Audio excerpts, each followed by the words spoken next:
ഈ മോദിക്ക് വേണ്ടി തരൂർ തീർത്ത പ്രതിരോധം അത് ശരിക്കും ശരിയായ കാര്യമല്ലേ? സത്യത്തിൽ അതങ്ങനെ തന്നെയല്ലേ. അതായത് ഒരു രാജ്യം ഭീകരരുമായി ബന്ധപ്പെട്ടിട്ടുള്ള ഒരു സൈനിക നടപടിയിലേക്ക് പോയിക്കൊണ്ടിരിക്കുന്ന സമയം, അവിടെ ഒരു സ്പ്ലിറ്റ് കളിക്കാനുള്ള സമയമല്ലല്ലോ. തീർച്ചയായിട്ടും രാജ്യസുരക്ഷയെ ബാധിക്കുന്ന കാര്യങ്ങളാണ് നടന്നുകൊണ്ടിരിക്കുന്നത്. അപ്പോൾ അതുമായി ബന്ധപ്പെട്ട് രാജ്യം ഒരു തീരുമാനമെടുക്കുമ്പോൾ ഇവിടെ CPM എന്നോ കോൺഗ്രസ് എന്നോ BJP എന്നോ എന്നുള്ളതല്ല. ഏതൊരു പ്രധാനമന്ത്രിയാണെങ്കിലും അത് രാജ്യത്തിൻ്റെ പ്രധാനമന്ത്രിയാണ്. അപ്പോൾ നയപരമായിട്ടുള്ള തീരുമാനങ്ങൾ എടുക്കുന്നത് ആ രീതിയിലായിരിക്കും. അല്ലാതെ BJPക്ക് വേണ്ടി ഒരു പ്രധാനമന്ത്രിയും BJPക്ക് വേണ്ടി ഒരു തീരുമാനവുമല്ലല്ലോ എടുക്കേണ്ടത്. ഇപ്പോൾ ശശി തരൂർ പറഞ്ഞതനുസരിച്ച് ഇന്ത്യയും പാകിസ്ഥാനും തമ്മിൽ വെടിനിർത്തൽ ധാരണയിലെത്തിയ സാഹചര്യത്തെ, ആ 1971കളിലെ ആ സാഹചര്യത്തെ ഇന്ദിരാഗാന്ധിയുടെ ഭരണകാലത്തെ ആ സാഹചര്യവുമായി ബന്ധപ്പെടുത്തിയാണ് പറഞ്ഞുകൊണ്ടിരിക്കുന്നത്. അപ്പോൾ അതുമായി ബന്ധപ്പെട്ട് താരതമ്യം ചെയ്യേണ്ടതില്ല. തിരിച്ചടി നന്നായിരുന്നു, നല്ലതാണ്, അത് തന്നെയാണ് വേണ്ടിയിരുന്നത് എന്നാണ് അദ്ദേഹം പറഞ്ഞതെന്നാണ് ഞാൻ മനസ്സിലാക്കുന്നത്. അപ്പോൾ അദ്ദേഹം ആ പറഞ്ഞ കാര്യം, അദ്ദേഹത്തിൻ്റെ പല സ്റ്റേറ്റ്മെൻറ്റുകളും നമ്മൾ പരിശോധിച്ചിട്ടുണ്ടെങ്കിൽ അത് രാഷ്ട്രീയത്തിന് അതീതമായിട്ടുള്ളതാണ്. നല്ലത് പറഞ്ഞിട്ടുണ്ടെങ്കിൽ നല്ലത് എന്ന് തന്നെ അദ്ദേഹം എന്നും പറഞ്ഞിട്ടുണ്ട്. തികഞ്ഞ രാഷ്ട്രീയ, ഒരു വെറും രാഷ്ട്രീയക്കാരനല്ലാത്തതുകൊണ്ടാണ്. അതെ, അദ്ദേഹം നിലപാടുകൾ എടുക്കുന്നത് ആ രീതിയിലാണ്. അപ്പോൾ അതുകൊണ്ടാണ് കോൺഗ്രസിന് പലപ്പോഴും അദ്ദേഹത്തെ ഉൾക്കൊള്ളാൻ കഴിയാതെ പോകുന്നത്. അതല്ല നമ്മുടെ വിഷയം. അപ്പോൾ 1971 ആ സാഹചര്യവുമായി ബന്ധപ്പെട്ട് പല റീലുകൾ പോലും നമ്മൾ സോഷ്യൽ മീഡിയ തുറന്നിട്ടുണ്ടെങ്കിൽ, ഷോർട്സ് ആണെങ്കിലും റീലാണെങ്കിലും ഒക്കെ ഇന്ദിരാഗാന്ധിയുടെ പല സ്റ്റേറ്റ്മെന്റുകളും ഒക്കെ ഇപ്പോൾ വന്നുകൊണ്ടിരിക്കുന്ന ഒരു സമയമാണ്. അത് കോൺഗ്രസ് ഇപ്പോൾ വ്യാപകമായി അത് അവരുടെ ഒരു സൈബർ വിങ് അഴിച്ചുവിട്ടുകൊണ്ടിരിക്കുന്നത് ആ ഒരു എന്താ പറയാ, ആ സമയം അമേരിക്കയ്ക്ക് മുന്നിൽ വഴങ്ങിയില്ല എന്നുള്ള ഒരു കാര്യം മുൻനിർത്തിക്കൊണ്ടാണ്. അപ്പോൾ ആ സാഹചര്യമല്ല അന്ന് 71 ബംഗ്ലാദേശിന്റെ ഒരു ധാർമ്മികമായ സ്വാതന്ത്ര്യത്തിന് വേണ്ടിയുള്ള ധാർമ്മികമായ ഒരു പോരാട്ടം ഉണ്ടായിരുന്നു. അപ്പൊ അതുകൂടി കൺസിഡർ ചെയ്തുകൊണ്ടായിരുന്നു ആ സമയത്തെ തീരുമാനം. അതെ അതെ, അതുകൊണ്ടാണ് ആ ഒരു കാര്യങ്ങളാണ് വന്നത്. അതുകൊണ്ട് ഇന്ത്യയിലേക്ക് തീവ്രവാദികളെ അയച്ചവരെ പാഠം പഠിപ്പിക്കുക എന്നുള്ളത് തന്നെയാണ് ഇപ്പോൾ സംഭവിച്ചിരിക്കുന്നത്. ഇന്ത്യയിലേക്ക് തീവ്രവാദികളുടെ ഒരു സ്റ്റാൻഡ് അതാണ്. അതെ, അവർക്കിട്ടൊരു ഒരു പാഠം പഠിപ്പിക്കുക എന്നുള്ളത് തന്നെയാണ് ഉറപ്പായിട്ടും. അപ്പൊ ഇത് വെച്ച് നോക്കുമ്പോൾ ചില കാര്യങ്ങൾ കൂടി നമ്മൾ പറയേണ്ടതുണ്ട്. ഇപ്പോൾ എല്ലാവരും കോൺഗ്രസ് ആയാലും CPM ആയാലും മോദിയുടെ നെഞ്ചളവിനെ ചോദ്യം ചെയ്യുകയാണ്. ഇതിപ്പോ നമ്മൾ ആ ഒരു രീതിയിലല്ല കാര്യങ്ങൾ എടുക്കേണ്ടത് എന്നത് തന്നെയാണ്. തീർച്ചയായിട്ടും അങ്ങനെയൊന്നും പറയേണ്ട സമയമല്ല ഇത്. ഒരിക്കലും ഇപ്പോഴല്ല രാഷ്ട്രീയം വിളമ്പേണ്ടത്. മനസ്സിലാക്കേണ്ടത് ഇപ്പോ ഉള്ള ഈ ഒരു 3 പതിറ്റാണ്ട് മുമ്പ് ദാവൂദ് ഇബ്രാഹിമിനെ വകവരുത്താൻ വേണ്ടിയിട്ട് ഇന്ത്യൻ സൈന്യം തന്ത്രം മെനഞ്ഞ ഒരു സാഹചര്യം ഉണ്ടായിരുന്നു. അപ്പോൾ കറാച്ചിയിൽ ഇന്ത്യയെ കരയിച്ചിട്ടുണ്ടായിരുന്ന ആ ഒരു അധോലോക നായകനെ നമ്മുടെ കമാൻഡോസ് വളഞ്ഞിട്ടുണ്ട്. അതിസാഹസികമായിട്ട് തന്നെ ഇന്ത്യൻ സേനയുടെ ഗൺ പോയിന്റിലേക്ക് ദാവൂദ് വന്ന സമയം. പക്ഷെ പെട്ടെന്നാണ് ആ ഓപ്പറേഷൻ വേണ്ട എന്ന് വെക്കുന്നത്. കഥകൾ പറയുമ്പോൾ എല്ലാ കഥകളും പറയണം. ചില കഥകൾ നമുക്ക് മുഴുവനായും പറയാനും കഴിയില്ല. അപ്പോൾ അന്ന് ഇന്ത്യൻ രഹസ്യാന്വേഷണ ഉദ്യോഗസ്ഥരിൽ പ്രധാനിയായിട്ടുള്ള, അതായത് ഇന്നത്തെ ദേശീയ സുരക്ഷാ ഉപദേഷ്ടാവായിട്ടുള്ള അജിത് ഡോവൽ അന്ന് വളരെ നിരാശനായ ഒരു സമയം കൂടിയാണ്. അതായത് നമ്മുടെ കമാൻഡോസിന്റെ ഗൺ പോയിന്റിൽ നമ്മളെ വിറപ്പിച്ച, നമ്മളെ കരയിപ്പിച്ച ഒരു അധോലോക നായകൻ വന്നു നിൽക്കുമ്പോൾ അത് വേണ്ട എന്ന് പറയുന്നത് സത്യത്തിൽ സേനയുടെ കമാൻഡോസിന്റെ ആത്മവീര്യം കെടുത്തുന്ന ഒന്നായിരുന്നു.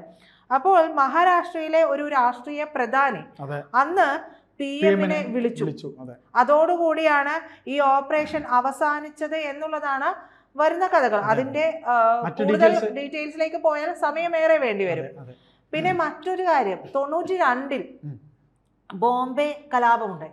അതിലെ വില്ലൻ ഇന്നും പാകിസ്ഥാനിൽ സുഖമായി കഴിയുകയാണ്. പിന്നീട് അജ്മൽ കസബ് വരുന്നുണ്ട്. അതിനിടയിൽ പല കാര്യങ്ങളും ഉണ്ടായിട്ടുണ്ട്. പലരും വന്ന് വിറപ്പിച്ചിട്ടുണ്ട്. കസബിനെ എല്ലാവർക്കും ഓർമ്മയുണ്ട്, അതുകൊണ്ടാണ് പറയുന്നത്. അപ്പൊ കസബ് വന്ന് വിറപ്പിച്ചിട്ട് പോയി. കസബിനെയും ഈ പറയുന്ന പോലെയാണ്. ഇതിനൊന്നും ഒരു കൃത്യമായ ഒരു തിരിച്ചടി, കസബിനെ തൂക്കിലേറ്റി, പക്ഷെ കൃത്യമായ ഒരു തിരിച്ചടിക്ക് അതായത് പാകിസ്ഥാനെതിരെ ഒരു തിരിച്ചടി കൊടുക്കാനായിട്ട് കഴിഞ്ഞില്ല എന്നുള്ളതാണ്. അപ്പോൾ അതിനൊന്നും തന്നെ അന്ന് നമ്മൾ പാകിസ്ഥാൻ അതിർത്തി കടന്ന ഒരു പ്രഹരം ഇന്ത്യ കൊടുത്തിട്ടില്ല. തീർച്ചയായിട്ടും ഈ കൊടുക്കാതിരുന്നതെല്ലാം ചേർന്നുകൊണ്ടാണ് പാകിസ്ഥാന് വളമായത് എന്ന് കൂടി നമ്മൾ പറയണം. തിരിച്ചൊന്നും ചെയ്യാത്തതുകൊണ്ട് തന്നെയാണ് ഇതെല്ലാം ചെയ്യാൻ വീണ്ടും വീണ്ടും തോന്നിപ്പിക്കുന്നത്. അതെ. പിന്നീട് നരേന്ദ്രമോദി ഭരണത്തിൽ വരുന്നു. നരേന്ദ്രമോദി ഭരണത്തിൽ വന്നതിന് ശേഷം ഉറിയിലെയും പുൽവാമയിലെയും ഒക്കെ അവരുടെ ആക്രമണങ്ങൾക്ക് നമ്മൾ തിരിച്ചടി കൊടുക്കുന്നുണ്ട്. അവിടെയാണ് ഇന്ത്യക്ക് പ്രതിരോധിക്കാം, ഇന്ത്യയുടെ സൈനികർ, ഇന്ത്യയുടെ കമാൻഡോസിനൊക്കെ ഒരു ആത്മവീര്യം ഉണ്ടാകുന്നത്. നിങ്ങൾ തിരിച്ചടിച്ചിട്ട് വരൂ എന്നാണ് പറഞ്ഞത്. തിരിച്ചടിക്കാതെ എന്ത് രാജ്യസുരക്ഷ എന്നുള്ളതുണ്ട്. കാരണം സേനയ്ക്കൊരു ആത്മവീര്യമുണ്ട്, അതിനെ നമ്മൾ ഒരിക്കലും തളർത്തിക്കളയാൻ പാടില്ലല്ലോ. അപ്പോൾ ഇപ്പോൾ അവസാനം വന്നത് ഈ പറയുന്നത് പോലെ പെഹൽഗ്രാമിലെ ആക്രമണം. അതിന് നമ്മൾ പറഞ്ഞത് ഭീകരരെ തകർക്കുക എന്നുള്ളതാണ്. അല്ലാതെ അവിടെ മൊത്തം സിവിലിയൻസിനൊരു പ്രശ്നങ്ങളും വരരുത്. നമ്മുടെ ലക്ഷ്യം ഭീകരരെ ഇല്ലാതാക്കുക എന്നുള്ളതായിരുന്നു. അപ്പോ പാകിസ്ഥാൻ എപ്പോ വെടിനിർത്തിയാലും ഇന്ത്യയും അതിലേക്ക് തന്നെ പോകും. വെടിനിർത്തൽ ഇന്നലെയും പ്രഖ്യാപിച്ചതിന് ശേഷം വീണ്ടും ആക്രമണം നടത്തിയത് പാകിസ്ഥാനാണ്. എന്നിട്ടും പറഞ്ഞു പാകിസ്ഥാൻ ഞങ്ങൾക്കതിൽ പങ്കില്ല എന്ന് പറഞ്ഞു. പാകിസ്ഥാന്റെ സ്ഥിരമായിട്ടുള്ള ഒരു നിലപാട് കൂടിയാണ്. അപ്പോ എല്ലാ സാഹചര്യങ്ങളെയും ഒരുപോലെ നമുക്ക് വിലയിരുത്താൻ കഴിയില്ല. കാലഘട്ടങ്ങൾ മാറി. ആ കാലഘട്ടങ്ങളിൽ എടുക്കേണ്ടതിനനുസരിച്ചിട്ടുള്ള തീരുമാനങ്ങൾ കൂടി നമ്മൾ എടുക്കേണ്ടതുണ്ടല്ലോ. അപ്പോൾ ഈ പറയുന്ന തീവ്രവാദികളെയൊക്കെ കൈയോടെ കിട്ടുക എന്നുള്ളതാണ് ഇന്ത്യ കൂടുതൽ ലക്ഷ്യം വെക്കുന്നത്. അവരെ തകർക്കുമ്പോഴും ഭീകരരെ കൃത്യമായി നമ്മുടെ കയ്യിലേക്ക് തന്നെ കിട്ടുക. അപ്പോ ഇതിന്റെ പേരിലാണ് നമ്മൾ തിരിച്ചടി പോലും കൊടുത്തത്. അപ്പോഴാണ് മോദിയുടെ നെഞ്ചളവ് നോക്കാനായിട്ട് നമ്മുടെ രാജ്യത്തുള്ളവർ തന്നെ വരുന്നത്. രാഷ്ട്രീയ പാർട്ടികൾ. അപ്പോ മറ്റൊരു കാര്യമുണ്ട്, ഈ പറയുന്ന ആളുകൾ ആരും ഈ സമയങ്ങളിൽ ഒന്നും ചെയ്യേണ്ട കാര്യങ്ങൾ ചെയ്തിട്ടില്ല. ഈ പറയുന്നത് പോലെ ആയുധം വാങ്ങുന്നതുമായി ബന്ധപ്പെട്ട് ബൊഫോഴ്സ് അഴിമതിയൊക്കെ ഉണ്ടായിട്ടുണ്ട്. അതായത് സേനയ്ക്ക് കരുത്ത് നൽകുന്നതാണ് എന്നും പ്രതിരോധ രംഗത്ത് വരുന്ന ആയുധങ്ങളെല്ലാം തന്നെ. ആ ആയുധം വാങ്ങുന്നതിൽ പോലും എനിക്ക് തോന്നുന്നത് 40 കോടി രൂപയുടെ അഴിമതിയാണ് ഇന്ദിരയുടെ ഭരണകാലത്താണ് ഇത് നടക്കുന്നത് അല്ലെ. അപ്പോ ഇങ്ങനെയുള്ള കാര്യങ്ങളെല്ലാം നടത്തിയിട്ടുള്ള ആളുകളാണ് ഈ പാരമ്പര്യം, അത് അവർ ചെയ്തത് എന്ത് എന്ന് മറന്നുകൊണ്ട് ഇപ്പോൾ ഈ ഒരു തിരിച്ചടിക്ക് പോലും ഇന്ത്യയെ പോലും തിരിച്ചു പറയുന്നത്. അതായത് നമ്മുടെ രാജ്യത്ത് നിന്നുകൊണ്ട്, നമ്മുടെ രാജ്യം നൽകുന്ന സുരക്ഷയിൽ നിന്നുകൊണ്ട് നമ്മുടെ രാജ്യം നൽകിയ ഒരു തിരിച്ചടിയെ അത് പറയുകയാണ്. ഈ സ്വാതന്ത്ര്യം വേറെ എവിടെ കിട്ടും? ഞാനൊന്ന് പറഞ്ഞിട്ട്, അതായത് ഈ തരൂർ ഈ കാര്യം പറഞ്ഞപ്പോൾ പ്രജിത അല്പം പറഞ്ഞു, തരൂർ പറഞ്ഞ കറക്റ്റ് പോയിന്റാണ്, അദ്ദേഹം രാഷ്ട്രീയം നോക്കാതെ പറയുന്നതാണ്.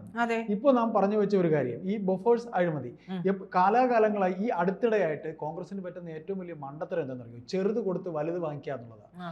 ഈ പറയുന്ന തരൂർ പറഞ്ഞത് ഇപ്പോഴത്തെ കാര്യങ്ങളും പ്രകീർത്തിക്കുമ്പോൾ ഇന്ദിരാഗാന്ധി 1971 അത് ഇത് എന്ന് പറയുമ്പോൾ ഇന്ദിരാഗാന്ധിയുടെ പേര് വീണ്ടും വരികയാണ്. അപ്പോൾ ഇന്ദിരാഗാന്ധി ബൊഫോഴ്സ് അഴിമതി നടത്തിയ കാര്യം പറയാതെ നമുക്ക് പോകാൻ പറ്റുമോ?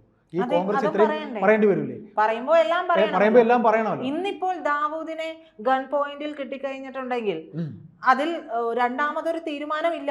തീർച്ചയായിട്ടും. അപ്പൊ നമ്മൾ പറയുന്നത് കോൺഗ്രസ് സെൽഫ് ഗോൾ വാങ്ങിക്കുന്ന പാരമ്പര്യം, ഞാനതാ പറഞ്ഞു വന്നേ, കോൺഗ്രസിന്റെ സെൽഫ് ഗോൾ വാങ്ങുന്ന ആ ഒരു രീതി അടുത്തിടെ കണ്ടുവരുന്ന രീതി, അത് മണ്ടത്തരം, വീണ്ടും മണ്ടത്തരം കാണിക്കുന്നതാണ് തരൂരിന്റെ പ്രസ്താവന. തരൂരിന് അത് അറിയാം, അതുകൊണ്ടാണ് തരൂർ അത് വളച്ചു കെട്ടി സംസാരിച്ചത്. ആ ബുദ്ധിശൂന്യത അവർ തുറന്നോളൂ. ദാവൂദിന്റെ കാര്യത്തിൽ നമ്മൾ പറയുന്നത് പോലെ കോൺഗ്രസ് ഇപ്പോ ഈ പറഞ്ഞുകൊണ്ടിരിക്കുന്നത് അവർക്കൊരു ഹൈപ്പ് കിട്ടാൻ വേണ്ടി, ഹൈപ്പ് മാത്രമാണ്. കാരണം കോൺഗ്രസ് എന്ന് പറയുന്നത് രാജ്യത്ത് നിർജീവമായി കൊണ്ടിരിക്കുകയാണ്. കോൺഗ്രസിന്റെ പാരമ്പര്യം ഒക്കെ പറഞ്ഞ് കോൺഗ്രസ് ഇപ്പോഴും അവരിങ്ങനെ ഉണ്ട് എന്ന് കാണിക്കേണ്ട അവരുടെ ആവശ്യമാണ്.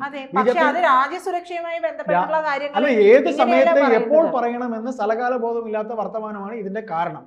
അതായത് തരൂര് ഈ പറയുന്ന രീതിയിൽ ആ സ്റ്റേറ്റ്മെന്റ് പറയുമ്പോൾ തരൂരിന് അറിയാം ഒരു വലിയ മണ്ടത്തരം കാണിച്ചു വെച്ചിരിക്കുകയായിരുന്നു. അതിനിപ്പോ ഇപ്പൊ എങ്ങനെ പറയാതിരിക്കാൻ വേണ്ടിയിട്ടാണ് അവർ നല്ലത് ചെയ്തു എന്ന് തരൂർ പറഞ്ഞത്. അപ്പോൾ അതാണ് തരൂർ കൃത്യമായി പറഞ്ഞത്. 71 സാഹചര്യത്തിൽ നിന്നുകൊണ്ടല്ല ഇപ്പോഴത്തെ സാഹചര്യത്തെ കാണേണ്ടതും പ്രവർത്തിക്കേണ്ടതും. അതെ, അങ്ങനെ തീവ്രവാദത്തിനെതിരെ ഒരു നല്ല കൊട്ടും കൊടുത്തു, അത് നല്ലതെന്ന് അദ്ദേഹം പറയുകയും ചെയ്തു. ഇനി നമുക്കിതിൽ രണ്ടാമതൊന്നുകൂടെ പറയാനുള്ളത്, ഇപ്പൊ ഈ അടുത്തിടെയായിട്ട് BJP ഭരണത്തിൽ ഒന്നുമല്ലാതെ കോൺഗ്രസ് രണ്ടാമതൊരു ഘട്ടവും വീണ്ടും ഇപ്പൊ മൂന്നാമത് ഭരണം വരുമ്പോൾ ഈ കോൺഗ്രസ് മുക്ത ഭാരതം എന്ന് BJP പറയുന്നതിന്റെ അർത്ഥം കൂടി ഇതാ, മണ്ടത്തരങ്ങൾ മാത്രം വിളമ്പുകയും നേരത്തെ ഉണ്ടായ പൊട്ടത്തരം നമ്മൾ മറന്നിരിക്കുകയാണെങ്കിൽ നമ്മളെ വീണ്ടും ഓർമ്മിപ്പിക്കുകയും ചെയ്തിരിക്കുന്നു.